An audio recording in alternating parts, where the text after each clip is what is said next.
Hi, everybody. It's a pleasure to be here. If we're lucky, we may even have a presentation. Let's see. Excellent. Okay. So as mentioned, I'm going to be talking about efficient secure computation techniques via what we call zero-knowledge undistributed data. I'll explain what this is. And what I'll be presenting is a mix of a line of work with a number of different collaborators, most of which are enlisted here. So whenever you see initials, these are probably some subset of these folks right here. So before I tell you what is this object, let me try to jump first to the punchline. So sort of the takeaway of this talk is I'll be talking about a new tool, new as in a few years ago. This is zero-knowledge undistributed data, and particular application settings of this to the setting of secure computation, where the part I'm going to be focusing on is the transformation of going from a protocol that satisfies a weak passive form of security against adversaries who are trying to get information but are assumed to properly follow the protocol to gain full or standard active security against people who are sending messages, whatever they like, to try to ruin your privacy or correctness. And so our focus is going to be in doing this transformation with low overhead. So this I'll talk a little bit about. There's different frameworks, different settings where this tool can be used. Try not to stand in the way here. But it's just one example. So this is one of the more recent developments that we have. So I'll focus on it a little bit more in this talk. In the dishonest majority setting of secure MPC, so MPC just multi-party computation. For example, if you have a two-party computation where neither person, so either one of us could be corrupted, this allows, again, techniques for going from passive to active security. It's an alternative to those who are familiar with the SPEEDS framework with small correlation sizes. So maybe this is a good time to mention my presentation is going to be a bit of mix of very high-level ideas and kind of frameworks. And I'm also going to include little sprinklings of things for experts in the room. So if you're not sure, for example, what is SPEEDS, don't worry about it. And one of the cool things about this small correlation sizes, so here this is going to be in an offline, online setting. Again, I'm going to talk more about it. I'm really just trying to jump to the punchline here, where the idea is that ideally you could have either, so you and I want to do a secure computation, maybe we want to do several secure computations, that either a dealer comes and gives us a little bit of information, or we run some sort of one-time smaller-ish scale protocol that will now allow us to have efficient two-party computation between us throughout the course of our lives. Okay, so this is kind of where we stand at a very high level. Especially some of these things down here are very much still works in progress. There's a lot of exciting developments going on. And I foresee that there's a lot of improvements still yet to be had in a good way. For example, even on the flight over here, I was messaging with people about new things that we think we can solve. Okay, so in a little bit more detail, I'll be talking about three main points in this talk. First, explaining what is this tool, this object of zero-knowledge proofs on distributed data. I will talk at a high level about how can this be used as a compiler for passive to active security. And then I'll focus more on the specifics of this latest with the practicality of some of these techniques. So let me begin with something that we hopefully all know and love, of standard zero knowledge. And here kind of what I want you to think about, this is an interaction between a prover and a verifier. We both, in the standard setting, know some input X and also some language L. And the goal is that the prover is to prove that X is in the language L without giving any additional information beyond this single bit. Okay, but again, it's assumed that the verifier in particular knows what is the X that we're talking about. Okay, now take a step over to this notion of zero knowledge on distributed data. So this is a notion that we put forth a few years back.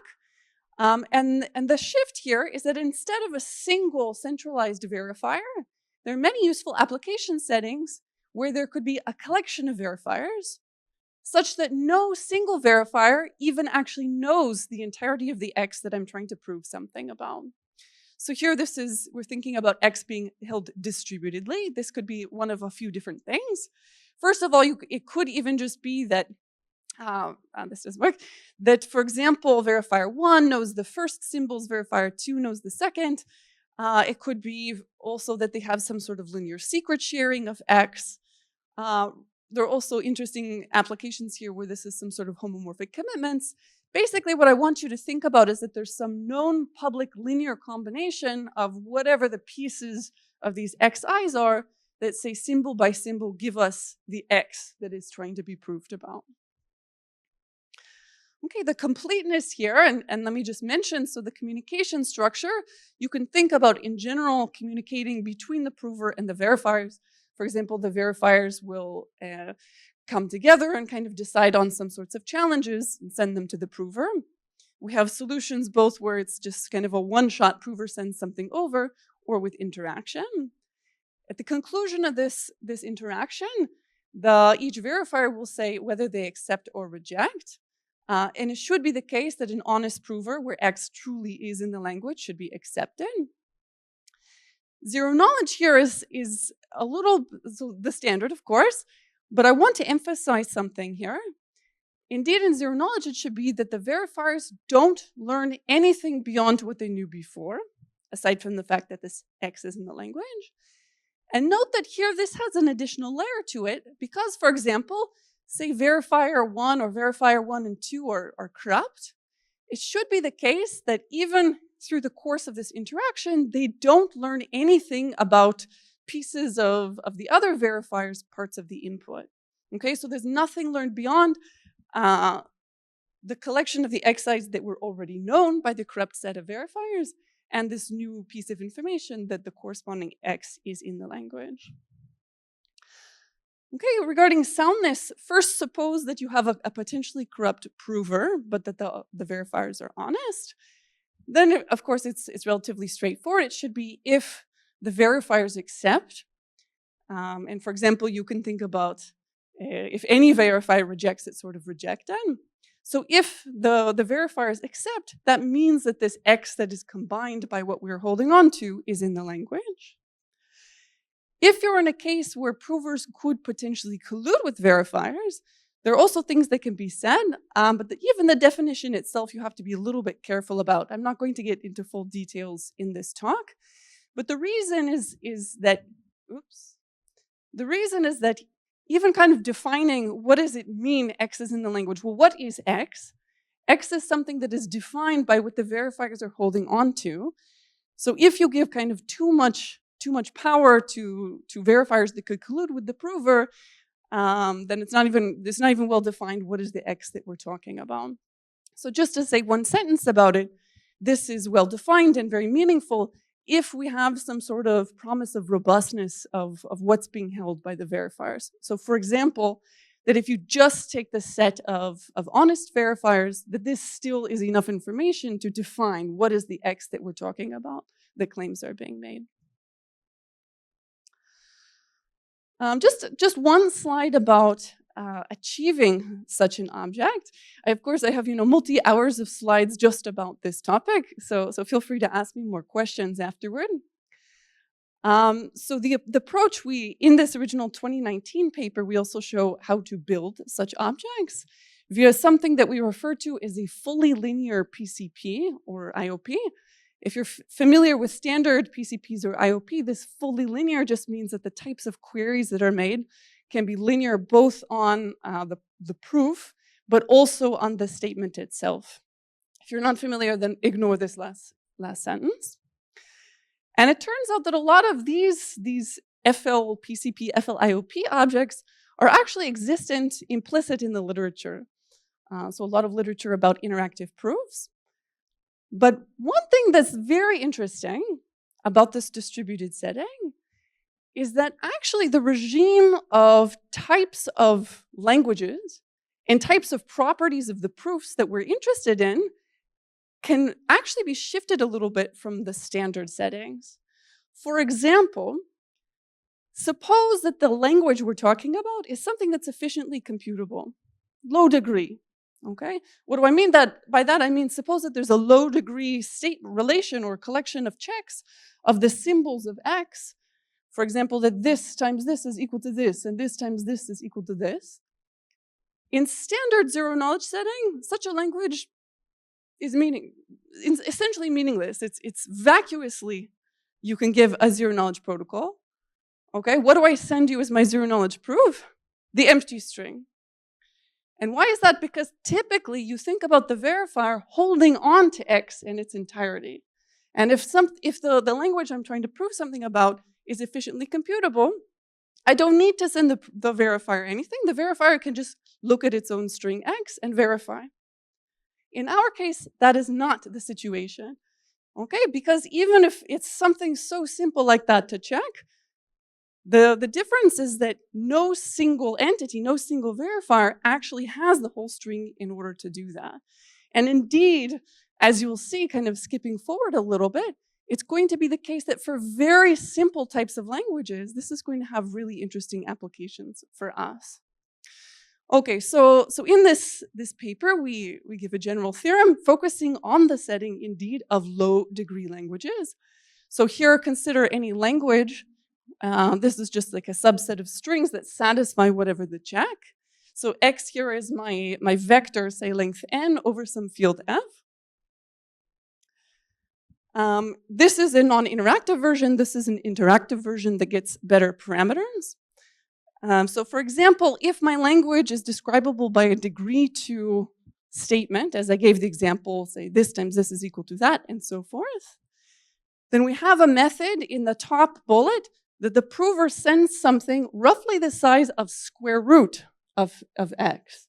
Okay, so this is sublinear, and this sublinearity is going to be very important for us.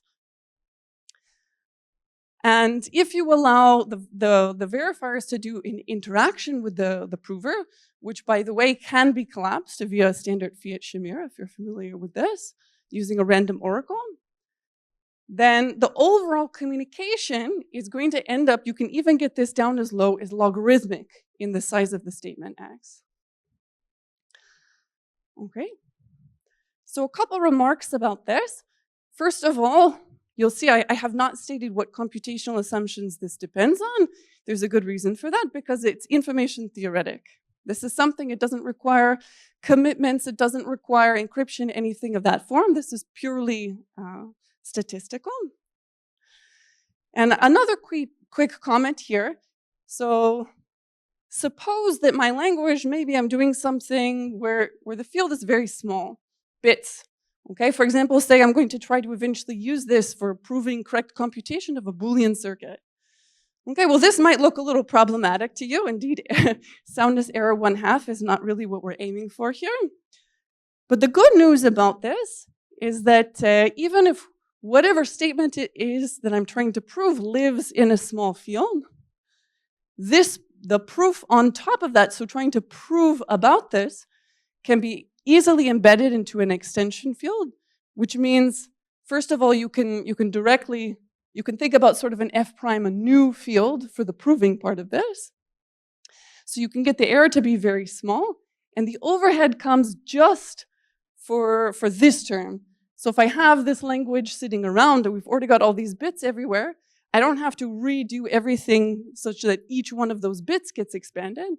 No, that can stay at the level of bits, and it's just the interaction of proving about these can be embedded with a blow up. So this is kind of a blow up that turns into this sublinear term. Okay, so kind of again, the punchline of this slide is that for low degree languages, we have cheap, efficient methods where we can do these proofs with sublinear communication. Okay, so now let's say that we've got these tools in our toolbox. How can we try to use these in order to go from passive secure protocols to active secure? So I've mentioned this a little bit. This is kind of, by and large, the way that we know how to get actively secure protocols is to first build one against this weaker class of adversaries, these passive adversaries, and do some sort of compilation up. And there's a lot, if you go through the literature, there's a lot of different approaches, starting with the original works of Goldreich, Micali, and Vigdorfsson, and a lot of developments that have gotten tighter and tighter overheads here. So the high-level plan that we're going to take, and this is not new to our approach, but this is something that we're going to be able to leverage, is to start with passively secure protocols that have a certain natural framework to them. Okay? Let me emphasize, this doesn't work for any arbitrary passively secure protocol. In fact, you can easily design things that have bad properties that don't work. But at least for essentially all natural, so all protocols that I'm aware of in the setting of secret sharing, so this doesn't work for garbled circuits types approach. That's a very interesting future direction to look at. But all of the approaches based on secret sharing, so for example, well, okay, I'll leave that for you guys. And essentially all of the efficient protocols in those settings do satisfy this structure. So we start with such a protocol that has a structure where up until the very last round, nothing is revealed. And it's just in the very last round that the exchange of that message kind of gives you the answer. Maybe that sounds magical, but again, I suggest you go to whatever textbook about different MPC protocols, and essentially everything in the secret sharing section will have this structure. Okay, so let's say that we have this. Then our goal is going to be to stick in something at the very end to, before we get this last message out, to double check, was it the case that we actually were acting passively, semi-honestly, were we actually following the rules in the first part?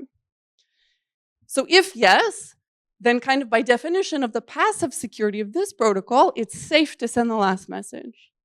And if not, we'll identify that and abort the protocol. Okay, so now what's left to specify is what does it mean to somehow prove in zero knowledge that pi prime was performed correctly? Okay, this part has a few different frameworks that we've already identified, kind of using this tool in the toolbox, different ways of doing this compilation. So I'll give two examples, but before then, let me tell you kind of what is the goal of how to come up with these frameworks. Okay, so our idea is going to be, we're running this semi-honest protocol anyway. And let me mention, these are fast, okay? These are things that are implemented, deployed, and a lot of the time it's going to the active security that is an expensive part. So take a look. Suppose that you've already finished running this first piece. As a function of that, we're holding on to intermediate values of this protocol. Okay, so now kind of think of this snapshot in time, what everybody's holding on to, and try to come up with some low degree relation on these values, such that if that low degree relation is satisfied, then that means that we performed the first part of the computation correctly. Okay, two things to point out here. Why low degree? Well, because this is good for us, because if there's a low degree relation, we know the existence of cheap, efficient, zero knowledge proofs on distributed data. Okay, and here, why are we looking at this zero knowledge on distributed data? Because it exactly already fits the framework that in this snapshot of time, we are holding on to these pieces of the semi-honest protocol. Okay, and let me emphasize here, this is in contrast if you look back to classical methods of using zero knowledge to do this transformation. The problem is that in standard zero knowledge, the verifier, everybody needs to know what is the statement. Okay, but if I'm in this situation and different people are holding on to different parts of this computation, in those solutions, that meant that we all had to now commit to our values. What are we holding on to? I'm committing to this. I'm publishing this commitment. And now we have to prove something that's a much more complex statement, that whatever I've committed to and whatever you've committed to, all of these values satisfy the relation. In contrast, here, when we're thinking about this distributed verifier, it exactly already fits this framework. Okay, so nobody needs to send anything else. The only thing that's going to go on top is whatever the zero knowledge proof interaction is on distributed data.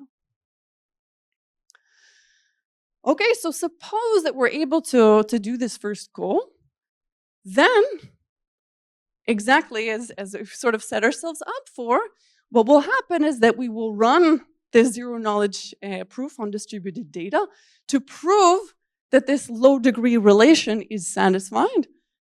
That will imply that the semi-honest part, or this passively secure part of the protocol, was done correctly, which means it's safe to send our last message.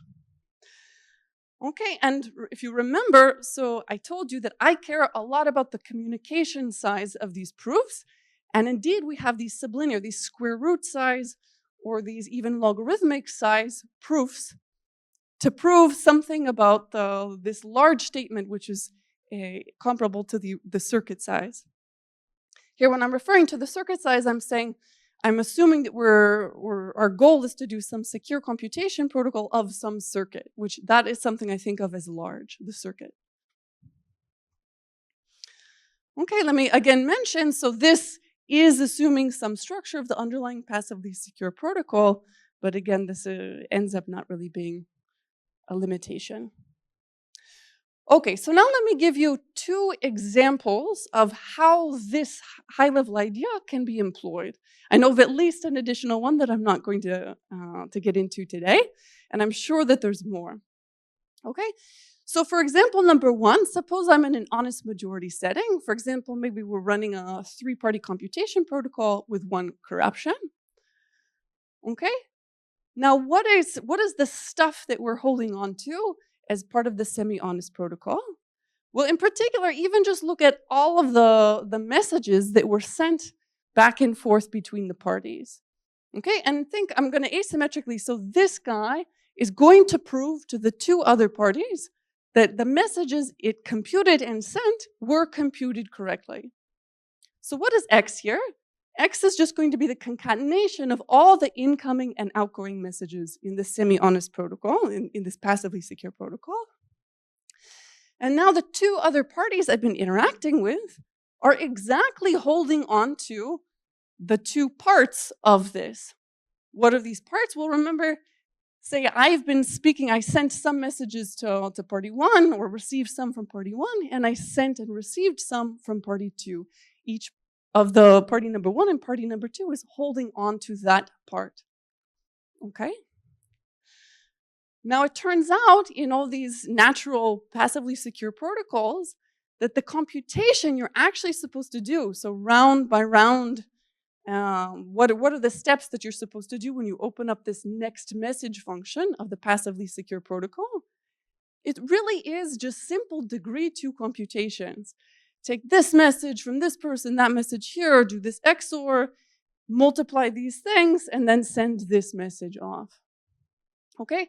So this is exactly describing the snapshot of what we're holding on to, and in this case, degree 2 relation, such that if that's satisfied, okay, and again, so what is the relation here? Well, for example, say that whatever message I sent party 1 in round 5 was supposed to be equal to the product of this times something that I sent party 2 in round 4 in the computation. So this is going to be something that includes products across these two parts that are held by the two verifiers. Okay, and indeed, as I've mentioned a couple times now, these simple, in particular, degree 2 relations, we have very efficient proofs here. Okay. Maybe I should pause for a bit. Are there any questions, quick questions at this time? Okay, let me just say one more sentence about this and then I'll close it up. So again, kind of taking the high level step here, what are we suggesting? Well, you start by running the underlying passively secure protocol. For example, if you're familiar with these replicated secret sharing protocols, this gives you semi-honest security very fast. You just have to send, do a couple XORs, multiplication, and send a couple bits in for each multiplication gate of the circuit. And this is something that added on will give you sublinear communication in an additional step in order to get active security. Okay, and in this particular framework, so I focused on this one party, but each one of the parties would actually act as prover, where the other two parties are the verifiers in 3 different instantiations of this zero-knowledge undistributed data. Yes?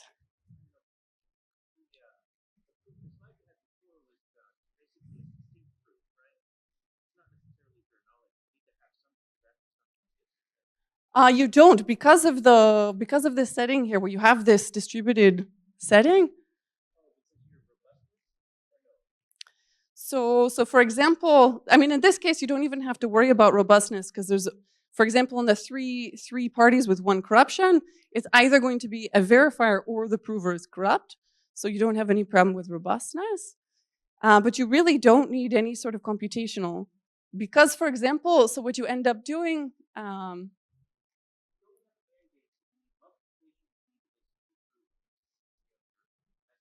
yes.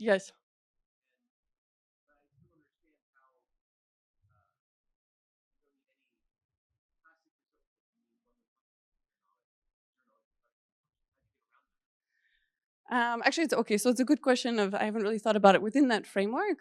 But for here, I think it's because you're only getting a partial view of the interaction. So what I send each verifier will end up being different, and that's crucial. Essentially, I'm taking this information, I'm sort of secret sharing it, and then they're doing a simple check to make sure that this is consistent. But it should fall outside of the lower bounds for that reason.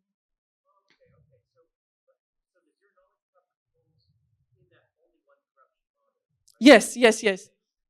Yeah, and I mean, for example, here, even if both are corrupt, then you're anyway learning the input. And yeah, we've been focusing. You can, of course, extend all these things to higher level NP languages. I think for us, we've been focusing on the low level of languages where X is really the thing that you're trying to hide, just because this is most interesting.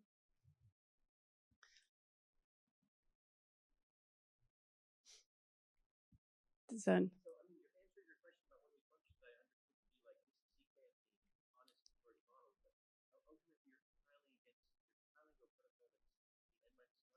Okay, good. Hold that thought. This is just for honest majority. This slide is just for honest majority. And in fact, that's a good segue perhaps, because the next slide is for dishonest majority. And here, let me tell you what's going on. And in fact, this already seems like kind of a problem. What are you going to do? Suppose, for example, there's 2 parties in the world. Okay, how are we possibly going to hope to use any of this distributed situation? And in fact, I think this is probably what we were thinking, like, oh no, this is useless in the dishonest majority setting. Until, I guess, a couple years ago, we sat down and had a thought, okay, which is the following. So I'm going to describe this in the framework where we have some sort of dealer. Okay, for now, think of the dealer as this magical guy who comes and gives us a correlation. Okay, so again, this is, I'll speak, actually, I realize my slides are a little bit in a goofy order here. I'll talk more about this offline-online model a couple slides from now. But suppose, again, that there's this offline phase where a dealer is allowed to come and give us useful information across the 2 parties, as long as it's independent of our inputs. Okay, and I'll justify this a little bit later on. But you can sort of think in mind, for example, that this dealer is going to be emulated via, say, another secure computation protocol. Okay, but for reasons that you'll see soon, suppose that there is this dealer. Our idea in this framework with a dishonest majority, so for example, there's 2 parties and either one of these parties could be corrupt, is to somehow use this dealer to act as an additional verifier who's guaranteed to be honest. Again, probably this maybe sounds a bit like a cheat, but I'll get into this a little bit later. Okay, and so now this information is going to be kind of split between what I'm going to call online values and offline values. So again, the dealer is coming as giving each of us pieces of information. If you guys are familiar with some of these secret sharing protocols, for example, say that the dealer comes and gives us beaver multiplication triples, or gives us some authenticated triples. Useful information. So this is going to be kind of the information that the dealer gives in the offline. Now the dealer goes away, and the online parties run a secure computation protocol, which is part of this. So the inputs don't exist at all in these offline values. Now when the inputs are actual secure computation inputs come, we run this online protocol using these offline correlation values. And this is sort of the part of the information that this other party is going to have. And now we're back in a framework where it makes sense, first of all, first of all, that there is some kind of distributed version of what's going on here. And also that we have the similar sort of corruption threshold. Okay, you're allowed to either have this party or that party can be corrupt. But at this point, I'm sort of assuming this magical dealer is honest. Okay, and this is going to end up being, although it seems maybe a bit odd now, this is going to end up being a path, a direction toward getting secure protocols in this two-party or n-1 secure setting. And the first thing I want to address is, okay, why haven't I just totally trivialized the problem? And the first step reason is that what this dealer is allowed to do has to be defined independent of the inputs. Okay, this will allow its computation to be pushed into an offline phase to allow for pre-processing. And in fact, it's not a priori clear that you would be able to do such a thing, because we want to use this dealer to act as a verifier in the online phase. And the real non-triviality here is that in this line of work, this original protocol, we show that you can actually sort of craft the structure of the protocol such that the dealer's actions as an online verifier, as if you were there in the online, can be made so that those messages are actually completely independent of the real inputs of the protocol. And this takes some work. Okay, so this one, I saw there was a question over here. Barely, can you yell?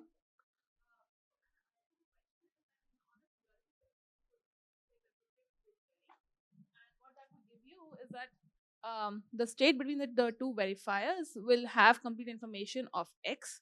So just a second, this is honest majority or honest? So I'm trying to understand that when you went from honest majority to dishonest majority, I see a gap in my understanding, which is the following: that in your whole distributed ZK system, you want to ensure that whatever X you're proving the statement about is fully reconstructible between the two verifiers. Yes. Which I don't seem to hold in the dishonest majority case, because if you have 2 out of 2 secret sharing, then even if you include the dealer, they don't have reconstruction of the input of the dishonest party, for example, right? So how do you have full X between the verifiers is something.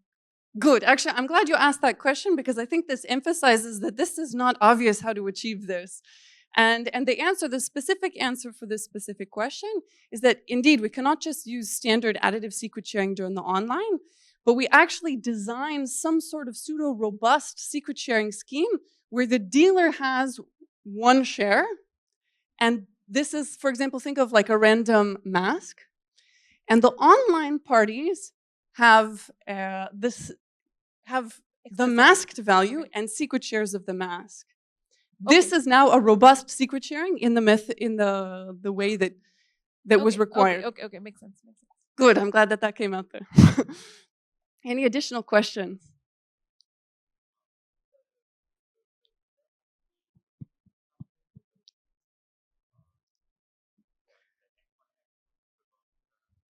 I love these questions, okay? The dealer in theory doesn't have to be succinct. In fact, in our protocol, it will be succinct. And in fact, only in our protocol will it be succinct. Let me be so bold. I'll explain some caveats to that. But yes, this is actually going to be one of the emphases that I have about this line of work, that's something that we can achieve. And when I'm talking about in the very first slide when they had the punchline, I was talking about the correlations can be short. That exactly corresponds to what is it that the dealer is sending the online parties. Excellent. Okay, so this seems perhaps a bit mysterious. I'll be happy to answer more specific questions either along the way or at the end. But let me continue now, because I do want to give you a flavor of a little bit more of the guts of what does this end up giving us. Okay, so this is going to be continuing along this framework. I'm going to be thinking again about the dishonest majority setting. For simplicity, let's focus on two-party computation. Although the results do extend to an n-party computation with n-1 corruptions, although slightly less well. So let's focus on the two-party setting for Boolean circuits. And again, the goal is getting this malicious or active security with a board.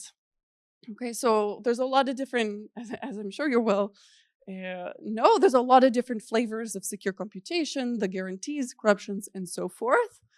I've chosen these partly because they're sort of the most minimal and central to some regard, and also because they happen to be the area where these results mostly shine. So feel free to ask questions about extensions of these things. Okay, so again, this is our goal, two-party computation. So two parties have value secrets, and we're trying to learn their output. And this is kind of one of the minimal goals, these settings. And there's been a tremendous amount of work in the last decades and tremendous progress of getting the efficiency of these types of protocols as cheap as possible. Unfortunately, to some regard, our solutions are still pretty expensive, especially for large-scale computations. So here what I'm referring to that's large-scale is this circuit, this mysterious circuit I keep referring to. This is like the circuit representation of the function f that we're trying to compute on these secret inputs. Okay, and you could think about these especially for repeated computations over time. This kind of builds to bigger f's.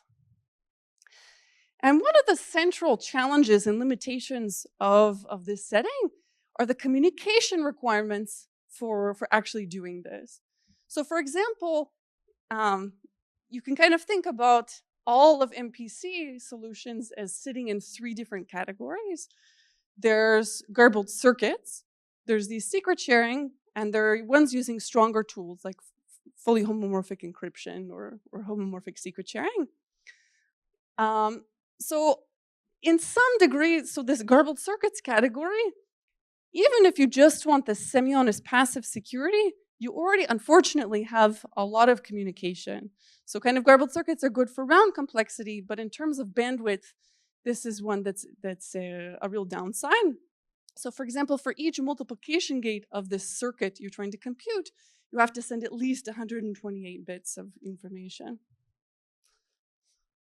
Okay, so because of this communication and general requirements, essentially all efficient works, aside from garbled circuits, take this offline-online approach to secure computation, where the goal is to, if you're given some kind of useful correlations, so for example, right now, think of this magical dealer who comes or some sort of protocol that we use to generate these correlations, that this allows an online protocol that's kind of as quick and as fast as possible. And in particular, will have much lower communication. Okay, so sort of a picture of things here. Suppose that to scale, this is roughly the size of the Boolean circuit that we want to compute. This is like this function f. Garbling type solutions, as I mentioned, the communication is already something like 128 times this circuit size. And now let me, at a high level, kind of give you some categories of approaches for this offline-online MPC that have different trade-offs. So I've mentioned before this speeds. This is based on a line of work from 2012. Really very influential and important line of work here that show how to get the online communication of secure 2PC much, much lighter weight, much smaller than this. Something like a small, constant times the circuit size here. If you're given a certain useful correlation, and there's two parts to this correlation, there's multiplication triples. This is essentially used for the passively secure protocol, this underlying a weaker protocol. For those who haven't seen these are secret shares. For each multiplication gate, you have a secret share of 2 random field elements here, 2 random bits, and also a secret sharing of their product. And then they have this other part, and this is used for this transformation of going from passive security to active security, which they call authenticated triples. So here for each of the triples here, you have the same version of that, but scaled, so secret shares of the scaled values, which are all scaled by a common authenticator, which needs to be something like 40 bits, or statistical security parameter many bits. Okay, so for example, if we're here in the Boolean setting, well, these are secret shares of bits. These already need to be secret shares of something much, much larger. Okay, and in fact, this was observed from lines of work as well, trying to focus on the Boolean case of speeds, which are able to kind of decrease the size of this authenticated version of the authenticated triples with some special tuned correlation at the expense of making the online communication notably higher. And let me mention other types of approaches which don't use these kinds of authenticated triples or so forth. For example, something called tiny OT, where the correlations here that the dealer is giving is this weaker form of oblivious transfer correlations. But again, kind of, so that this is positive, that this is maybe a simpler type of correlation. But the downside is that here the online communication is also much higher. For example, something like 10 times of the speeds communication here. Okay, so of course, I'm going to be very broad stroked here. I'm limited in time. But what I'm going to sort of declare is that these categories have significantly more online communication and costs. And sort of in the goal, this noble goal of trying to get the online computation as cheap as possible, I'm going to focus mostly on this category of speeds and friends. Okay, and I'll even refer to this sort of speeds light online phase. So this is a good property of an online phase. It means that you're low cost. Okay, so now let's sort of pause for a little bit. And let me remind you that this line here represents this distinction between offline and offline phase, where everything here can be pre-processed, it's independent of the inputs. And then when you actually want to do the online phase, using these correlations, things can go quite quickly. And let me ask you maybe a philosophical question here. When is offline? Okay, so suppose, for example, I mentioned this at the very beginning, suppose that there's a pair of us that have a lot of different computations we want to do over the course of time. Okay, so when is it that we should do this offline phase where a dealer comes or we do some sort of computation protocol? And kind of one thought is that, well, let's say this is sort of a chunk. So I'm going to categorize all of the computations we do here as my circuit. This is the function f, or the circuit that we're preprocessing for. And I'll give you preprocessing for that circuit. Okay, then we want to do some more. So there's another circuit, I do some more preprocessing, and so forth. Okay. Alternatively, say that we don't, maybe for a lot of different reasons, we don't want to have this continual interaction, either with some sort of trusted dealer or where we're doing these offline secure computations. So an alternative in terms of what exists is that you could think about defining all this computation we're going to do as one mega circuit. Okay, and then at the beginning of time, we get this giant correlation. Okay, because remember this, backtracking here a little bit, this correlation that I need to do in order to perform a circuit scales with something like, so this will be like 1 times the size of the circuit. This will be something like 40 times of this mega circuit. Okay, so here represented by big. Okay. And let me kind of put a seed. So one of the things I want to do in this talk is put a seed of a goal. of some sort of pre-processing for life. So is it possible, is there a different approach where either a dealer can come or you can do a one-shot kind of pre-processing secure computation, such that for many, many, many, many different interactions through the course of time, this information here, this pre-processing, is enough for us to use for all of these computations. Okay, so as I mentioned, this is a challenge for things like speeds because of the size of the correlations. So although they have this fantastic speeds like online communication and computation, the size of the correlated randomness is large. Yeah, so here this is per person. You have something like 120 bits if you're counting over the different parts of the triple. And just to give you an idea here, so suppose, for example, what we want to do these courses of time is something like 1 million AES secure computations. Maybe that sounds very large. Probably to this crowd, actually, it doesn't even sound that large. There's a lot of useful applications of this. Then even just storing, forget about how you generate, but even just storing this correlation, these authenticated triples, is going to be something like 10 gigabytes just for this computation. Okay? And for those of you who maybe have heard about this very cool line of work of what's called pseudorandom correlation generators, you'll see there's a couple blue bees on this line of work as well. So it is actually the case that the size of some of this correlation can be compressed in an efficient way. In particular, the semi-honest triples have a good way of compression. Unfortunately, our solutions that are out there for authenticated triples are much worse. They're just not at the same level of efficiency. So in some sense, while we can really compress this down to something quite small, we're a bit stuck with these authenticated triples. We don't have a good solution for that.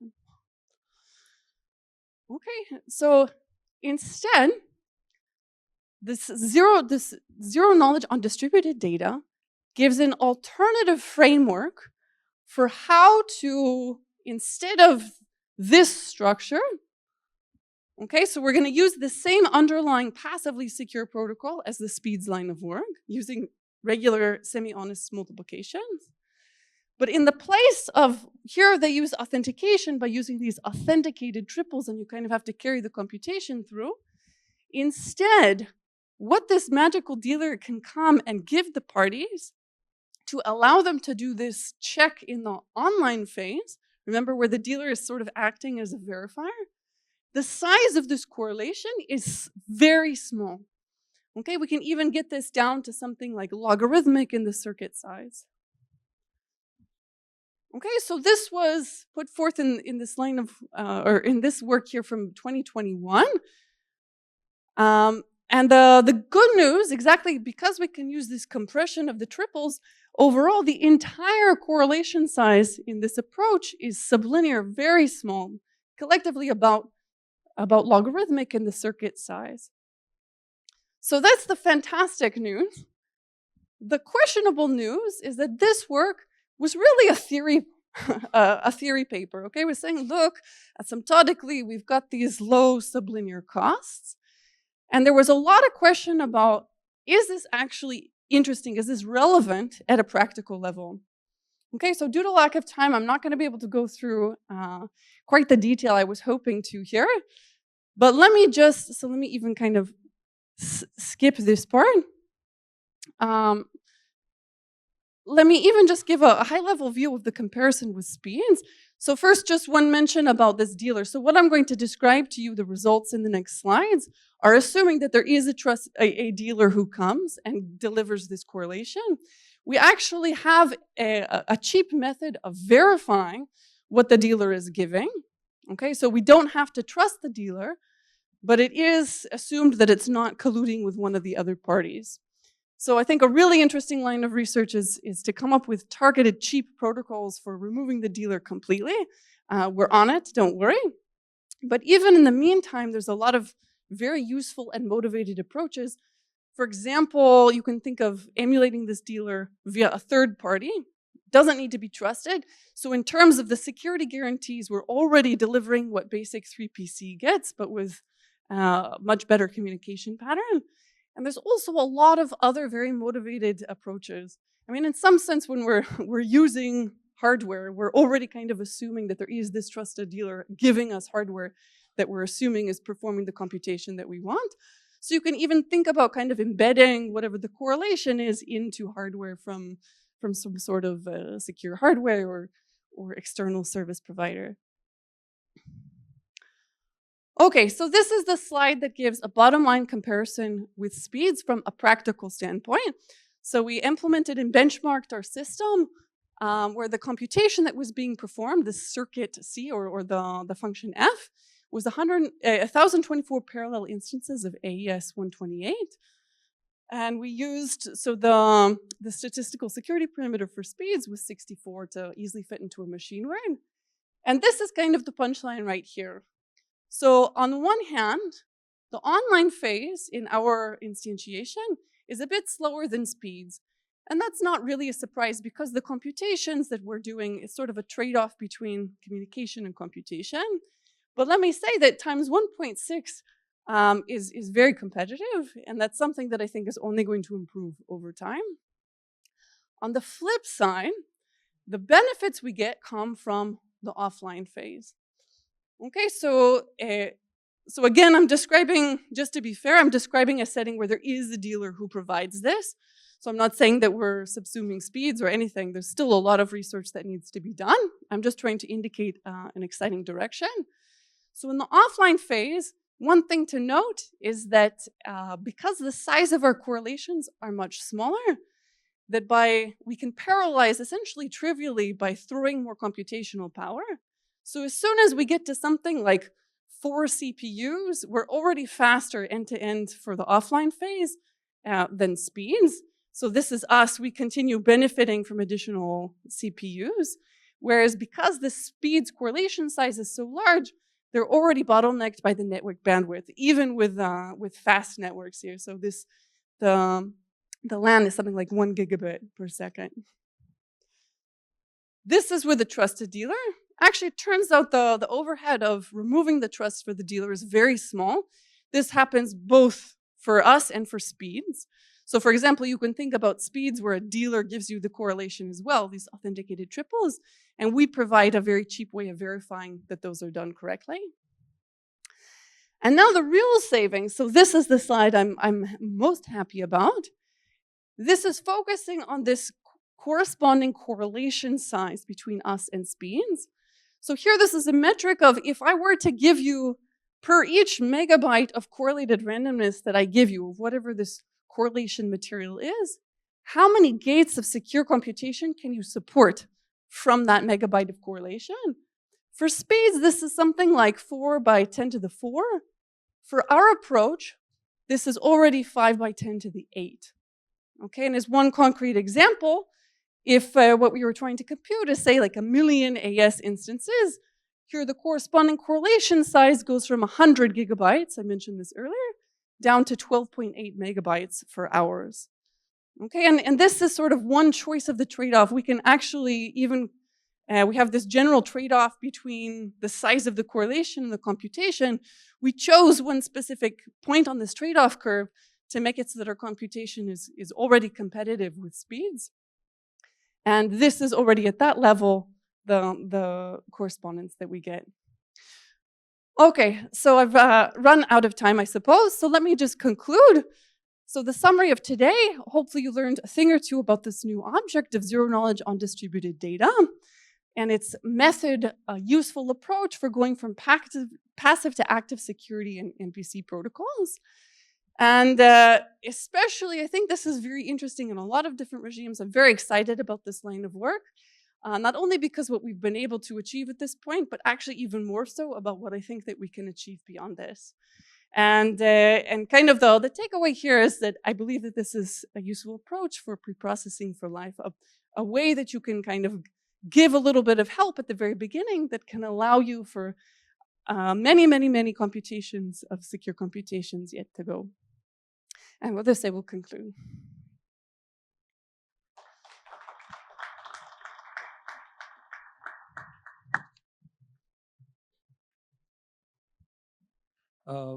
Thank you, Elette.